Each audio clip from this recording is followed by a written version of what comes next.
The mind is like a wild horse. If you try to control it with force, it resists, but if you ignore it, it runs in every direction and drags you along. The mind has a nature of constant movement. It drifts from memory to imagination, from worry to desire, from past to future, often without your permission. If you do not notice this, you can live your entire life being carried away by streams of thought that have nothing to do with the present moment. Awareness is the beginning of mastery because it allows you to see clearly. Imagine standing by a river.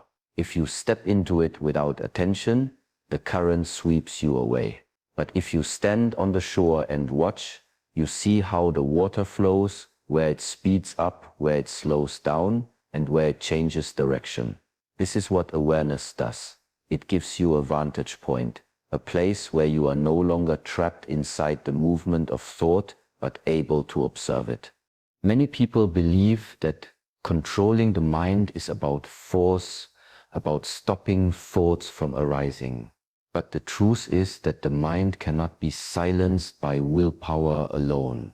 The more you push against it, the more it resists. Just as a wild horse grows more restless when you pull its reins too tightly, the mind becomes more agitated when you fight it. The secret is not suppression, but recognition. When you begin to notice your thoughts, you start to understand the patterns they follow. You see which ones return again and again, which ones are fueled by fear, which ones arise from insecurity, and which ones are born from habit.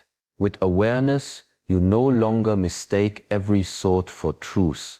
Instead, you start to witness them like clouds drifting across the sky, changing shape, appearing and disappearing, but never permanent. This simple act of watching changes everything. Because when you observe the mind, you create space between yourself and your thoughts. In that space, freedom begins. Most of the suffering people experience is not caused by the events of life themselves, but by the identification with the thoughts that arise in response to those events. The mind whispers a story: I am not good enough, I am a failure, I am unloved. And without realizing it, we begin to wear these words as if they were our true skin. But thoughts are not who you are. They are echoes of past experiences, reflections of conditioning, and projections of fears or desires. Just as clouds drift across the sky without altering the sky itself, thoughts drift across consciousness without touching the essence of who you truly are. The sky is never broken by the clouds, your being is never diminished by your thoughts. When you take every thought as truth, you live in a prison built by the mind. The sadness becomes, I am sad. The fear becomes, I am weak. The anger becomes, I am angry. Yet these are only passing states, not your eternal nature. A guest has entered your home, but you have mistaken the guest for the owner. Awareness begins to change this relationship. When you notice a thought arise, instead of saying, I am anxious, you begin to see anxiety is visiting me. This small change creates distance, and in that distance lies strength. The thought is no longer the master. It becomes a visitor, temporary and powerless to define you. The more you practice this separation, the more you realize that beneath all thoughts, there is a still presence, an unchanging awareness that simply observes. This awareness does not rise and fall like emotions. It does not waver like opinions. It does not fear or cling. It simply is. That awareness is closer to your true self than any thought could ever be. The human mind is like a restless child. Left unattended, it will run in every direction, chasing every distraction, grasping at every pleasure, and avoiding every discomfort. It does not naturally seek discipline because discipline requires effort, consistency, and patience, qualities that the undisciplined mind often resists. And yet, if you look closely at life, you will see that the absence of discipline is not freedom. It is slavery to impulses, habits, and fleeting desires. Think about the moments when your mind told you, I'll do it tomorrow, or just one more hour of sleep, or this is too difficult, let me avoid it. In the beginning, such choices may feel liberating. They appear to give you comfort, but gradually that comfort becomes a cage. The mind grows weaker, lazier, and more restless. Without discipline, you become a servant of your cravings rather than a master of your destiny. Discipline, in contrast, is often misunderstood as punishment or restriction. People fear it because they think it steals away their freedom. But the truth is the opposite. Discipline is the foundation upon which true freedom is built. Imagine a musician who never practices. He has an instrument, but when he tries to play, the sound is chaotic. Now imagine the same musician after years of disciplined practice. Because of discipline, his fingers move effortlessly, his expression flows freely, and the music he creates touches hearts. His discipline has become his freedom. The same is true of the mind. Without practice, it is noisy, scattered, and untrustworthy. It jumps from one idea to another, never settling, never offering clarity. But through disciplined training, whether through meditation, breathing, mindful routines, or physical practice, the mind slowly learns to obey instead of dictate. And when the mind is stable, clear, and focused, life itself feels lighter and freer. There is a paradox in this truth that by willingly placing boundaries on yourself, you actually expand your possibilities. The athlete who wakes up early to train may sacrifice comfort, but in return gains strength, health, and confidence. The student who disciplines himself to study each day may give up hours of leisure, but in exchange he earns knowledge, opportunity, and growth. The individual who chooses to meditate each morning may give up a little sleep, but gains clarity, calmness, and resilience. What appears as loss at first becomes a greater form of freedom later. If you observe nature, you will see the same principle reflected. A river, for example, flows with great power only because it is disciplined by its banks. Without the banks guiding its direction, the water would spread endlessly, becoming stagnant and weak. The banks are not enemies of the river. They give it the structure it needs to move with strength and purpose. In the same way, discipline gives structure to the mind, allowing it to flow with focus and energy instead of dissipating into 1,000 wasted directions. Another way to understand discipline is through the body. When you train your body, it resists at first. Muscles ache, breath becomes heavy, and the mind screams to stop. But if you endure with consistency, something begins to shift. The body adapts, grows stronger, and becomes capable of more than you imagined. The same process applies to the mind. At first, training it feels uncomfortable. Sitting in stillness seems boring. Focusing on one task feels unnatural. Resisting distractions feels tiring. But gradually, the mind grows stronger. It learns to obey your will instead of dragging you by force. Discipline also creates trust. When you commit to something and follow through, even when it is difficult, you prove to yourself that you are reliable. This self-trust is one of the most powerful forms of freedom because it means you can rely on your own word. Most people live in a state where they cannot trust themselves. They make promises to change habits, to rise earlier, to avoid distractions, but they break their own word again and again. Every broken promise weakens the relationship with oneself. Discipline repairs that relationship. It tells the mind, when I say something, I mean it. In daily life, discipline does not always require grand gestures. It begins with small choices repeated consistently. Choosing to breathe deeply when stress arises instead of reacting immediately. Choosing to finish the task at hand instead of escaping into distraction. Choosing to take care of the body through movement and nourishment rather than neglect. Over time, these small acts of discipline accumulate, shaping the mind into a powerful ally. It is important to remember that discipline is not about rigid control or perfection. It is about training. Just as a warrior sharpens his sword daily, not to display it, but to be prepared when the time comes, discipline sharpens the mind so that when life challenges you, you are ready. Without such training, the mind collapses under pressure, seeking escape in fear, doubt, or confusion. With discipline, the mind remains steady, able to meet challenges with clarity and strength. And so what once seemed like sacrifice begins to feel like empowerment. The moment you choose discipline, you reclaim authority over your own life. Instead of being ruled by fleeting desires, you are guided by deeper intention.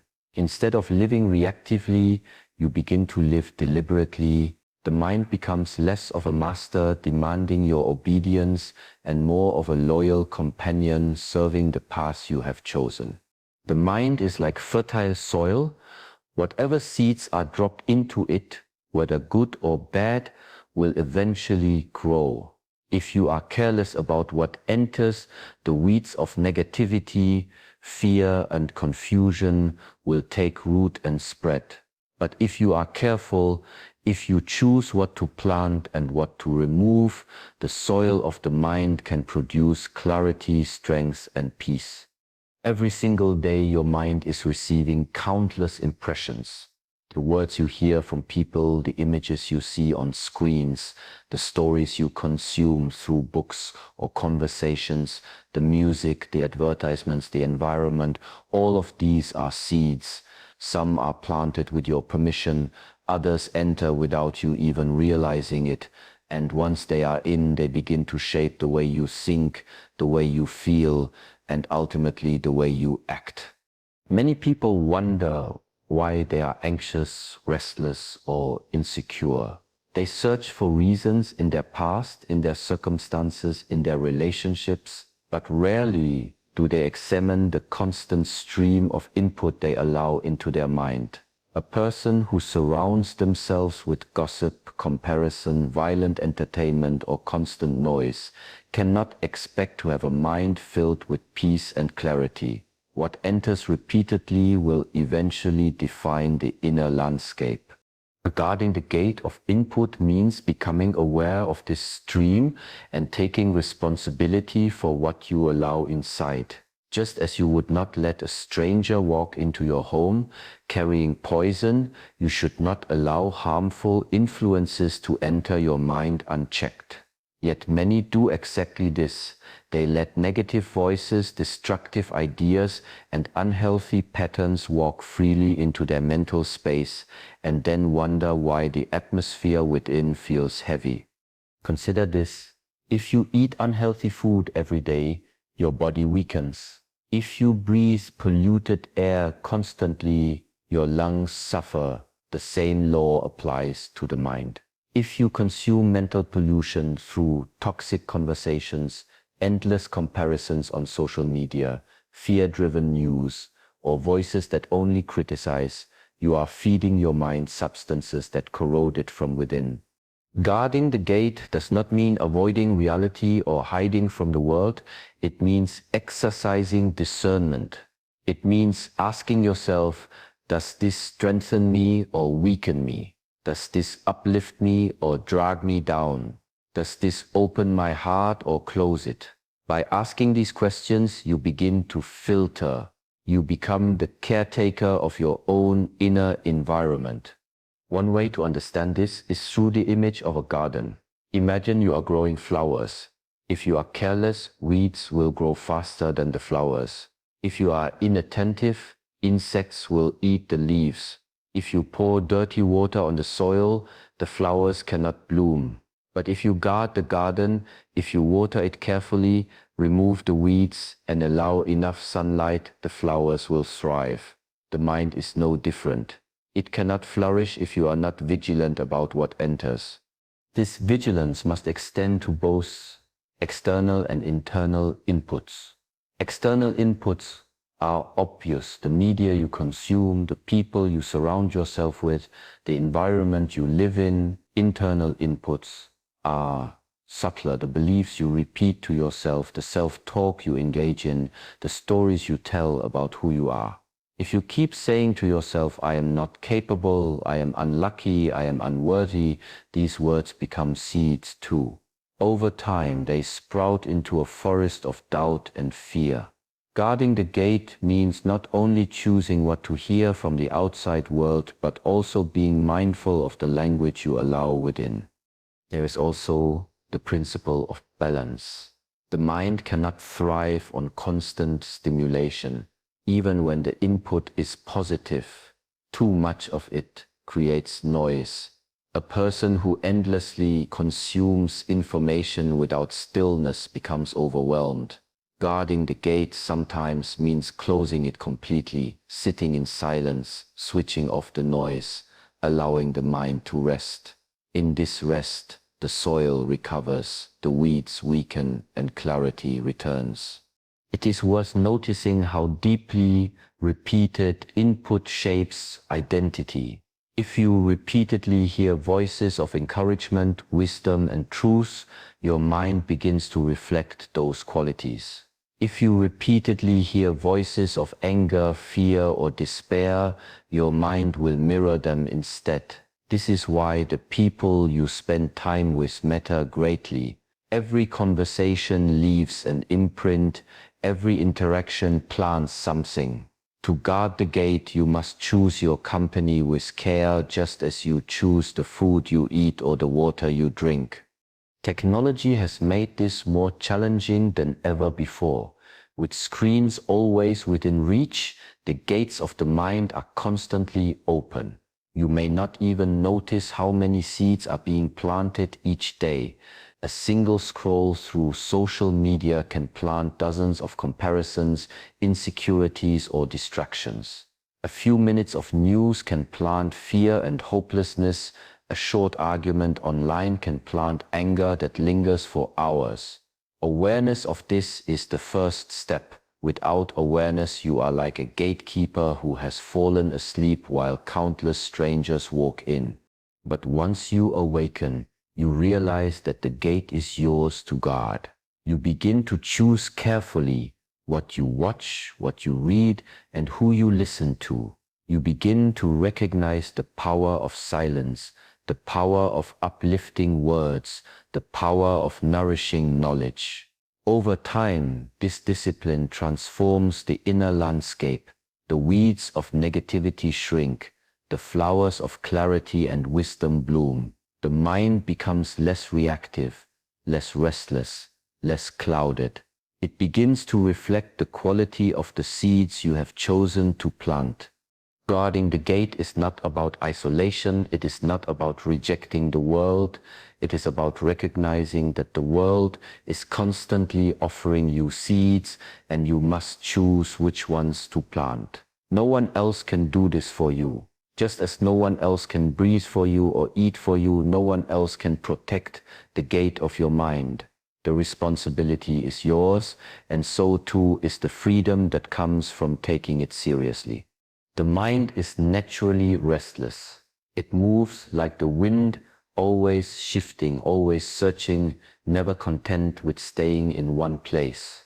One moment it is caught in memories of the past, another moment it is lost in worries of the future. It rarely remains in the present. And because of this constant movement, most people never experience the quiet strength that comes from stillness. Stillness does not mean the absence of thought, nor does it mean the complete silence of the mind. It means allowing yourself to rest in a state where thoughts no longer control you. It means sitting quietly, breathing deeply, and allowing the noise of the world to fade so that the deeper rhythms of life can be felt again. Just as muddy water settles when left undisturbed, the mind too becomes clear when it is given the chance to be still. There is a hidden power in this clarity, in stillness. You begin to notice how your thoughts rise and fall. You see that they are like waves in the ocean, sometimes large, sometimes small, but always temporary. Without stillness, these waves appear overwhelming. They crash into you, pulling you in different directions. But when you rest in stillness, you recognize that you are not the waves, you are the ocean itself. The waves may rise and fall, but the ocean remains vast, calm, and unbroken. Many people fear stillness because it feels unfamiliar. They sit quietly and suddenly the noise of their inner world becomes louder. Thoughts they have avoided come rushing in. Feelings they have buried surface. They mistake this for a problem, but in truth, this is the beginning of healing. Stillness does not create the noise. It only reveals what was already there. When you remain patient, when you allow the noise to pass through without resisting it, the storm begins to calm. Slowly the waters settle, and beneath the surface you discover peace that was hidden all along. Stillness is a form of strength, because it trains you to face life without immediate reaction. Most suffering comes not from what happens to you, but from how you react to it. An insult is spoken and the mind reacts with anger. A challenge arises and the mind reacts with fear. A loss occurs and the mind reacts with despair. In every case, the reaction often causes more pain than the event itself. But stillness gives you a pause. It creates space between the event and your response. And in that space lies freedom. You no longer act out of impulse, you act out of clarity. Think of a warrior in battle. If he moves wildly in panic, swinging without focus, he exhausts himself and makes mistakes. But if he remains calm, breathing steadily, waiting for the right moment, his movements become precise, powerful, and effective. Stillness is like this. It does not mean inaction. It means control. It means moving from a place of balance rather than chaos. In nature, stillness is everywhere. The mountain does not chase the clouds. It simply stands. The tree does not resist the wind. It bends and returns. The lake reflects the sky perfectly, only when it is still. From nature we learn that stillness is not weakness. It is a state of alignment with something greater than ourselves. The mountain, the tree, the lake, they hold wisdom that the restless human mind often forgets. Practicing stillness does not require extraordinary conditions. It can be found in the smallest moments of life, when you take a breath before speaking, when you pause to feel the warmth of the sun on your skin, when you sit silently for a few minutes at the beginning or end of the day. Each of these is an invitation to return to yourself, to step away from the endless rush of thought and rest in the presence of being. The more you practice, the more natural it becomes. At first, the mind will resist, pulling you into distraction, filling you with impatience, but gradually the resistance softens. The practice of stillness trains the mind to stop chasing every impulse, every craving, every worry. It teaches you to remain steady even as the world around you continues to move. And when you begin to carry this stillness into daily life, it becomes a source of unshakable strength. The journey of mastering the mind is not something that can be completed in a single moment of insight or in a short period of effort. It is not a goal that you reach once and then forget about. It is a path, a continuous practice, a way of living that requires patience, humility, and constancy. The mind is not fixed.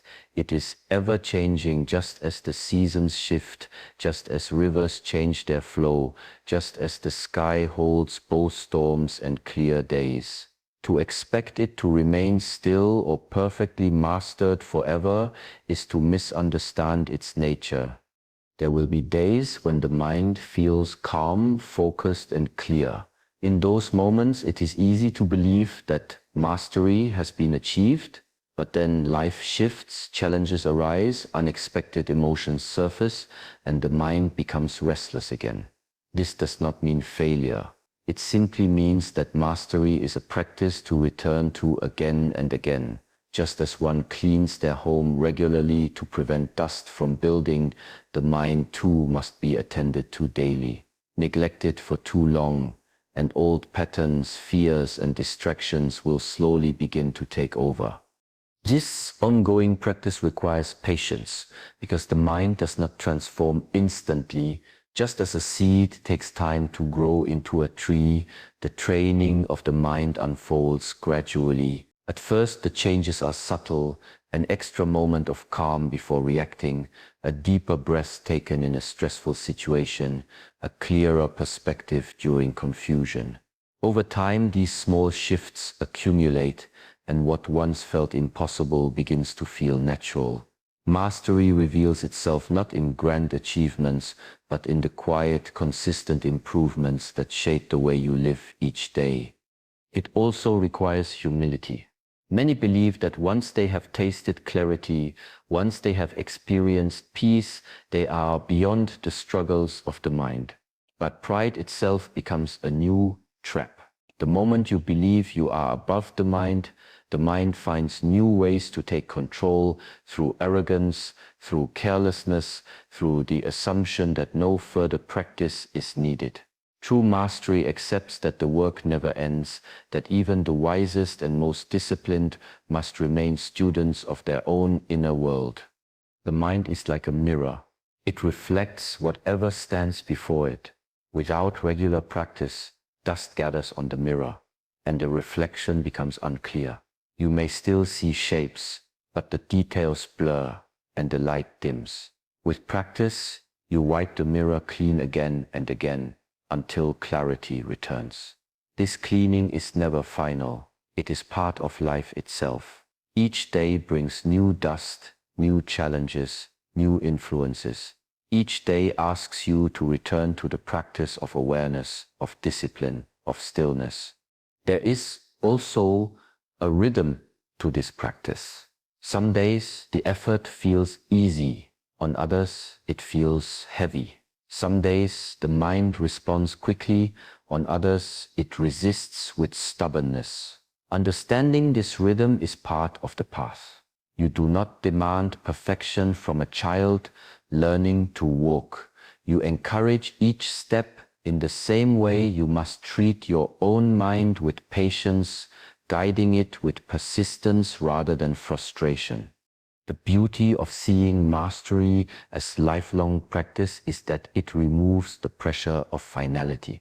You no longer chase after an imagined state of perfection where the mind is never disturbed. Instead, you learn to embrace the fluctuations, knowing that every moment of practice strengthens you, even when progress is not immediately visible. The waves of the mind may never disappear completely, but your relationship to them changes. You stop drowning in them and instead learn how to ride them with steadiness. This perspective transforms mistakes into lessons, struggles into training, and setbacks into opportunities to deepen your understanding. Every time the mind pulls you away and every time you bring it back, you are practicing mastery. Every distraction that you notice and release is part of the training. Every impulse that you resist with awareness is another step on the path. In this way, even the difficulties of the mind become part of the practice rather than obstacles to it. Over the course of life, the practice itself becomes a companion. It is no longer something you feel forced to do. It becomes the way you breathe, the way you walk, the way you live. The act of returning again and again to awareness, to discipline, to stillness becomes as natural as eating or sleeping. Mastery becomes less about reaching a certain destination and more about walking the path itself with consistency and devotion. When we speak of mastering the mind before it masters us, we are not speaking of a single moment of victory, but of a lifelong relationship with the most powerful force we carry within. The mind is both the greatest ally and the greatest enemy. It can lead us to freedom or bind us in chains. The difference lies in whether we live unconsciously as its servant or consciously as its guide. Awareness teaches us to see clearly. Discipline trains us to act with purpose. Guarding the gate protects what enters. Stillness reveals clarity beneath the noise. And the recognition that mastery is a lifelong practice keeps us humble and committed. These are not separate steps, they are threads of the same fabric woven together to create the strength of inner freedom. To master the mind is not to silence it completely or to erase every thought. It is to live in such a way that thoughts no longer control you, emotions no longer dictate your actions, and fears no longer decide your path. It is to stand firmly like a mountain while the winds of life blow. It is to move like a river flowing, adapting, yet never losing its essence. In the end, the one who conquers the outer world but remains a prisoner of his own mind has gained little. But the one who learns to master the inner world, even if he possesses nothing else, has already discovered a freedom that cannot be taken away. And so the choice is always yours. Either the mind will master you, or you will master the mind. The practice begins now, in this very breath, in this very moment.